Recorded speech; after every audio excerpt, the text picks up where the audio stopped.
A well-regulated militia being necessary to the security of a free state. The right of the people to keep and bear arms shall not be infringed. Welcome to another edition of Bearing Arms, Cam and Company. My name is Cam Edwards. I'm glad that you have joined me today. I have a good show coming up for you here. We're going to be talking about, again, the increase in gun sales. You know, yesterday we kind of broke down some of the detailed figures within the August NICS checks. Today we're going to take a little bit different approach to the record high gun sales because I ran across the goofiest editorial that I have seen this year in a year that has been full of goofy editorials. This from the, I believe this is from the Charlotte, North Carolina newspaper, the News and Observer. You ready for this headline? Check this out. Donald Trump's fake fear is having a real effect on North Carolina gun sales. Yeah, they are blaming the rise in gun sales on Donald Trump peddling fake fear. Let's take a look at the editorial, shall we? Firearm sales, they say, surged when the pandemic forced a shutdown in March. Now sales are rising again. Okay, so we can actually stop right there. Sales aren't rising again. Sales have continued to rise. We've had record-setting months every month since since March. March was the busiest March in NICS history. April, the busiest April in NICS history. May, June, July, August, same thing. So right from the very sentence, the very first sentence from this editorial, the editorial board of the Charlotte News and Observer have their facts wrong. All right. Now they say sales rising again as President Trump warns of U.S. cities being overrun by looting mobs while police are left helpless to respond for a lack of funding and respect. Trump's appeal to fear is a desperate fiction peddled by a trailing candidate who wants to shift the subject from his abject failure to respond to the pandemic, but it's having an effect that's as real as a bullet. So this seems to be like part of a theme. I noticed this going back, today's Thursday, at least Tuesday of this week. I've seen a number of media figures. The first one I saw was actually a CNN correspondent who was sent to Portland by his network to cover the protests and the unrest and the violence. And he's posting pictures on Twitter about, oh my gosh, it's a beautiful morning here. There's nothing going on. I'm sitting here in a park eating a breakfast burrito.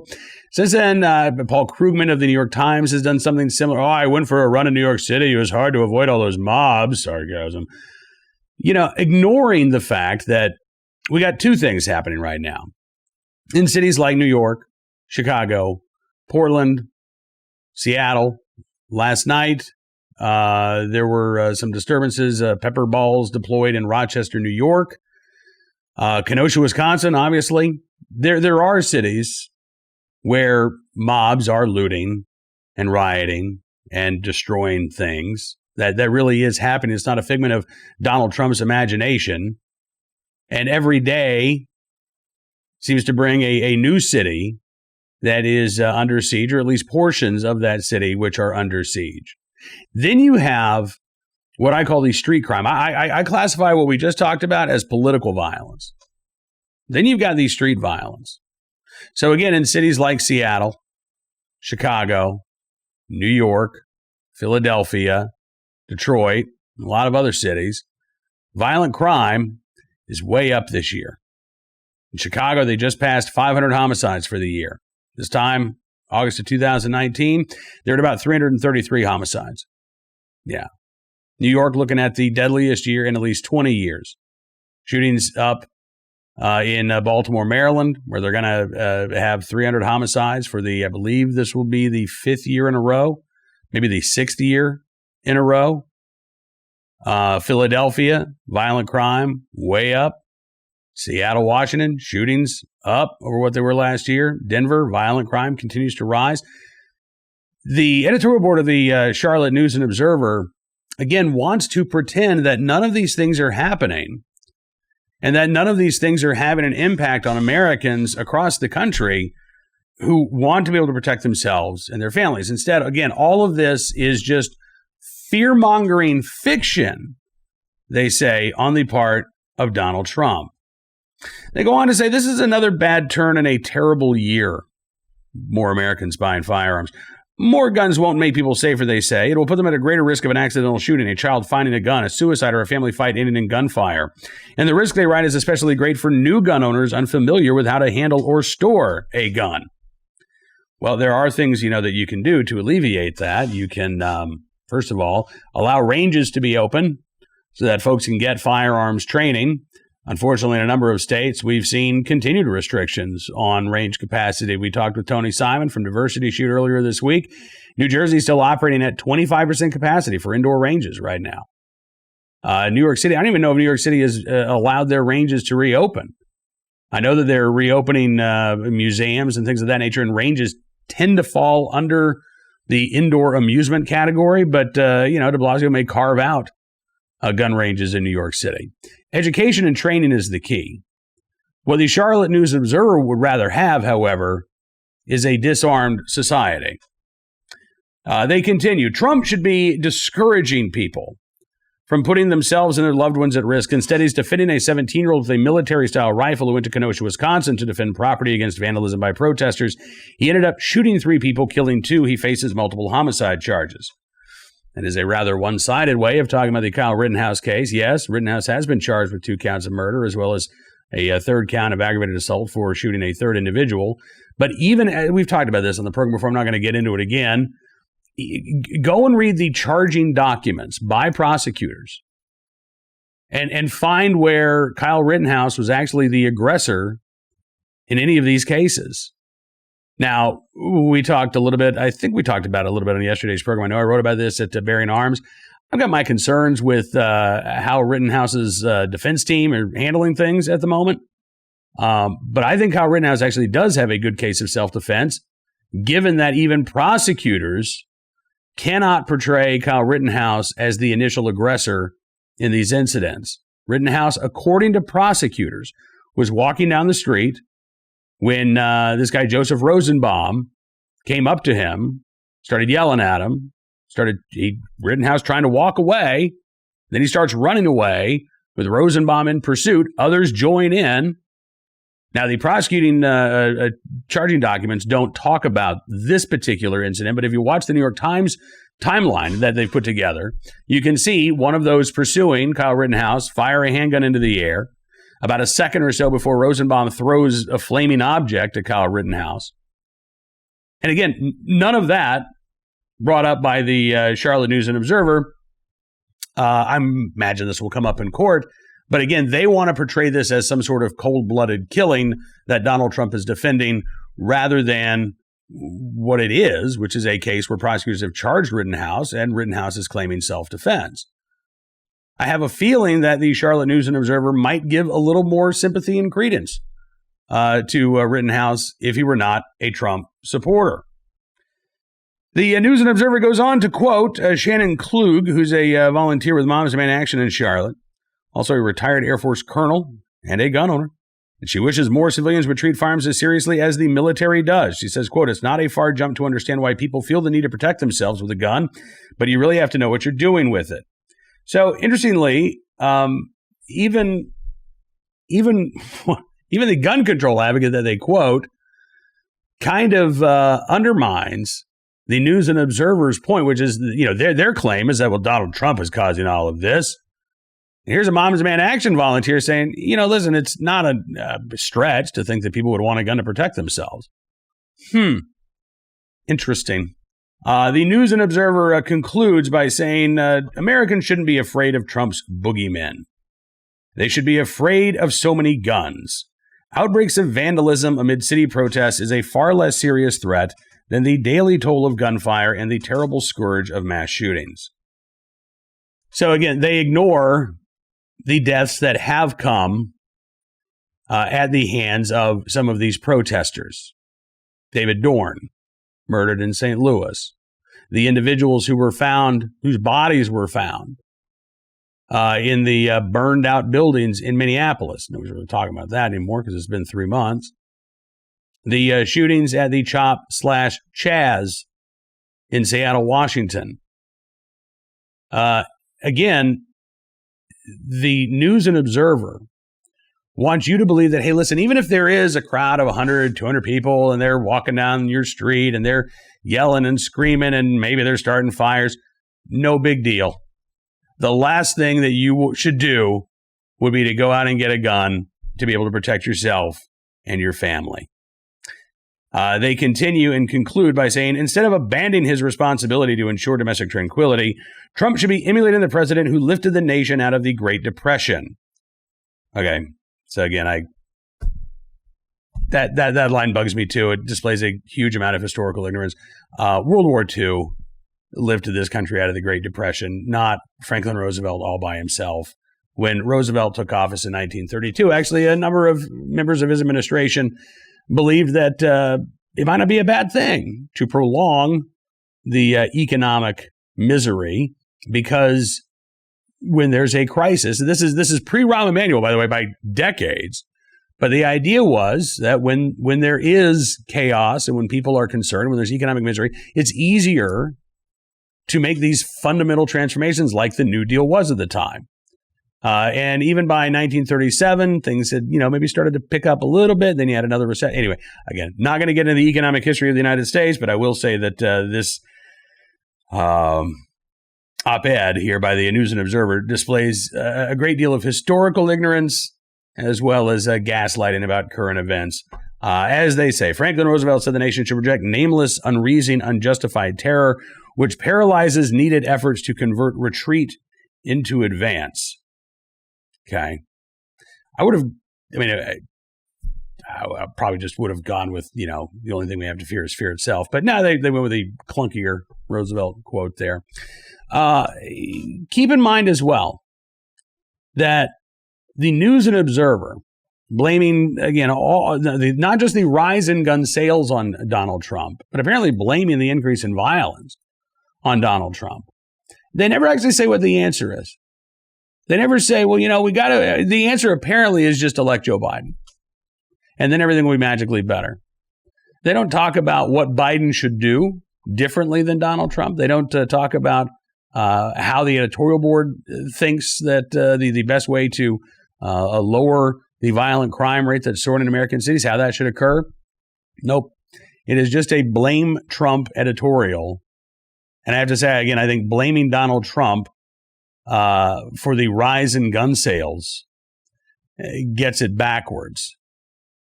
Donald Trump is not responsible for the rise in gun sales. Donald Trump is actually trying to and asking mayors every day, it seems, can we send the federal authorities there to help you out? He's doing what he can to try to stop the rise in violence. And the increase in gun sales that began back in March during the pandemic shutdowns and have continued ever since, no, they're not happening because Donald Trump is peddling fear. They're happening because Americans can use their own eyes. Now, there's not specifically a counterpoint to this loopy op-ed, but there is another op-ed that I want to point out. This is at USA Today. Why Americans are buying more guns than ever. And the authors of this piece, Amy Huff is an assistant professor of marketing at Oregon State University. Michelle Barnhart is an associate professor of marketing at Oregon State University.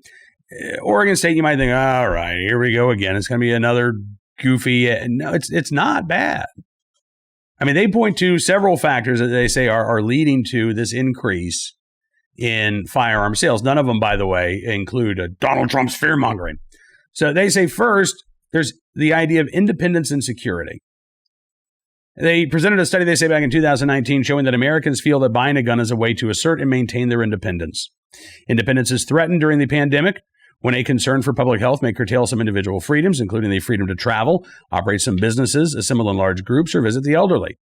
Gun ownership can be motivated by the belief that having guns helps to ensure freedom to do and live as one chooses, particularly for individuals concerned with protection and self-defense. All right. That makes some sense, doesn't it? It makes more sense than Donald Trump's peddling fear and people are buying guns. Their second factor, they say, market signals and forces. Governors, they say, chose to include gun retailers as essential businesses, allowing them to remain open during many statewide closures in March and April. And that was sort of a market signal to people that, hey, guns are essential. I'm less inclined to buy that as a reason for the surge in gun sales, because we actually saw the surge in gun sales start really in the days before the very first lockdown orders came down. That you were already seeing this in late February and early March. And then the lockdown orders started coming down, mid-March or so. And even in states like New York and New Jersey and even Pennsylvania, where the governors there originally said, gun stores aren't essential. No, they're going to be closed. There were still thousands of individuals who are out there trying to purchase a firearm legally and lawfully, unable to do so in some cases until in New Jersey, Governor Phil Murphy acquiesced and said, fine, we'll open them up because the federal government says that they're essential. Cuomo never did do that. His bizarre stay-at-home orders allowed for like single employee stores to open up, but not actual firearm retailers. They had to wait a while. But again, in states that had gun stores that were open and states where gun stores were closed, the demand seems to me was still largely the same. And their third reason they say why gun sales have increased since March, social connection and recreation. They say firearms can provide a tangible basis for social connection. Social bonding through consumption is a well-established phenomena in consumer research. Retailers facilitate this by serving as a social hub and providing expertise on specific products. Visiting a firearms retailer and buying a gun can also enable consumers to feel socially connected to like-minded others. According to their research, the professors say that going to shooting ranges and hunting are lower risk activities in terms of accidental shootings. We speculate that because these activities can be done outdoors while wearing masks and with distance between people, they may also involve lower risk for COVID-19 transmissions. I think that's a much more practical and pragmatic look at why gun sales are rising compared, again, to the goofy headline from the Charlotte News and Observer, the fake fear of Donald Trump having a real effect on North Carolina gun sales. That's just, I got to tell you, that's just lazy on the part of the News and Observer editorial board. They have no facts to back up their case. They don't even attempt to offer any evidence for their assertion. And again, their claims are pretty easily refuted, even by a schmuck like me. So I guess if I'm offering any advice, not that they're going to take it to the News Observer editorial board, it would be fire whoever wrote this and maybe, see if these professors from Oregon would like maybe a rotating spot on the editorial board in the future. All right, now let's get to today's armed citizen story, our good deed of the day. And our recidivist report, I don't actually know if this is a technical recidivist report, but it sure is. Maybe we should just start calling this segment the slap on the wrist here. Story from Kerrville, Texas, the Lone Star State. Love triangle almost turns deadly. Yeah, man sentenced to probation and, quote, some jail time for shooting at a romantic rival's home. So, according to the Daily Times in Kerrville, Texas, this individual, Joshua Leslie Cade, received 10 years probation and 30 days in jail for firing a pistol at his romantic rival's home in eastern Kerrville last year after reportedly being taunted by the man via text messages and after finding the man in bed with the woman who had been dating both of them at the same time. Look, as frustrating as that might have been, as frustrating as that must have been, it still doesn't justify trying to kill a man. There was a plea agreement negotiated between the local DA there and the defense attorney. Cade, sentenced on August 27th, ordered to pay a fine of $10,000, restitution of $9,764.89, 600 hours of community service, and then 30 days in the county jail after being convicted or pleading guilty to 3 separate felonies, 2 counts of deadly conduct by firearm discharge, as well as 1 count of evidence tampering. Cade's arrest followed an investigation by the Kerrville Police Department that began in January of 2019. According to a police affidavit, officers spoke to several witnesses who reported hearing 2 strings of gunfire about 10 minutes apart. They also described a white Ford pickup bearing some kind of business logo leaving the area after the gunshots. Witnesses described about 5 gunshots with each pass of the vehicle. They recalled hearing similar sounds of gunfire about 2 to 3 weeks earlier. On the street in front of a home, police found spent casings from a .40 caliber pistol, saw bullet holes in the resident's wood fence. The homeowner wasn't home at the time. Officers interviewed him, got a look inside the home, and they found a bullet had gone through the instrument panel of a dryer and had come to rest on the interior wall of the opposite side of the residence. Victim initially was reluctant to talk to police about this, and then finally said, okay, all right, so there's this guy who about a month ago found me in bed with a woman at her house. Words were exchanged. He took off. I stayed with her. Victim indicated that he didn't stick around because he didn't want to, he took off. The victim took off. Cade stuck around. Victim said he didn't stick around because he didn't want to get in trouble with the probation office. He has a felony aggravated assault charge in Kirk County, stemming from accusations that he threatened a man with a baseball bat in April. He was put on probation in 2015 for threatening a Kerrville firefighter with a knife, as the firefighter was in uniform. So both the victim and the suspect in this case, again, fairly well known to authorities. Victim told officers that he didn't know that the woman had been dating both men at once. Since then, he said he had exchanged text messages with Cade, some of which he said were out of line, occasionally even of a threatening nature. Sometimes he said he would taunt Cade. And recently sent her a Facebook message, sent the woman a Facebook message saying, hey, I'd kind of like to see you again. Cade denied all of the accusations, denied even owning a handgun. But when officers searched Cade's truck with his permission, they found a .40 caliber shell casing in the side front door pocket. They asked Cade again, look, man, did anybody fire a shot from your truck? No, never happened. Then they found several more casings in the truck. Officer said, okay, well, I'm going to ask you again, found more. And that time, Cade, quote, could not provide an explanation as to their origin. He eventually pleaded guilty to felony evidence tampering, having hidden magnetic signs or a firearm or shell casings from the police. Signs were on the truck at the time of the drive-by shooting. He reportedly removed them to avoid being caught. Glad nobody was hurt. This is not something where maybe somebody needs to spend the rest of their life behind bars, but a little bit more than 30 days, I would think, for 3 felony convictions there in Kerrville, Texas. And that is today's recidivist report, or maybe the slap on the wrist situation. Maybe that's what we'll start calling it. Our armed citizen story today, I got to tell you, I thought long and hard about this because this story doesn't have a happy ending. But I'm sharing it because sometimes these stories don't have happy endings. Lafayette, Louisiana. Pizza delivery man killed a robber before being killed by the robber's accomplice there in Lafayette. This is from the Journal and Courier Online. And this went down late Monday night. Joshua Ungersma was trying to deliver pizza when he was robbed at gunpoint by 19-year-old Alberto Van Meter. And Joshua Ungersma pulled out his own firearm and shot and killed Van Meter in self-defense. Patrick Gibson lives there in the area. He heard 4 shots outside of his home about 11:15 Monday. When he went outside, he saw a man laying dead on the sidewalk near a fence and a pizza delivery man telling him that they tried to rob him. Gibson said, I was talking to the pizza guy when I came out. I was like, bro, you all right? And he said they were trying to rob me. Gibson said from what he told me, he asked Gibson and his roommate to call the police. They did. And while Gibson's roommate is on the phone with authorities, he said he watched as a 17-year-old girl walked across the street and then shot Ungersma at point-blank range. Police arrested the girl at the scene. Journal and Courier not publishing her name until charges were filed against her as an adult. She, according to jail records, lives a block from the shooting scene, being held in the Tippecanoe County Jail on a suspicion of murder and robbery. William Young lives in the area as well. Shooting actually happened right in front of his pickup truck. He said, I heard the shots, but I didn't see anything. He said there was a car out in front of my truck. There's a bullet in the hood of my truck.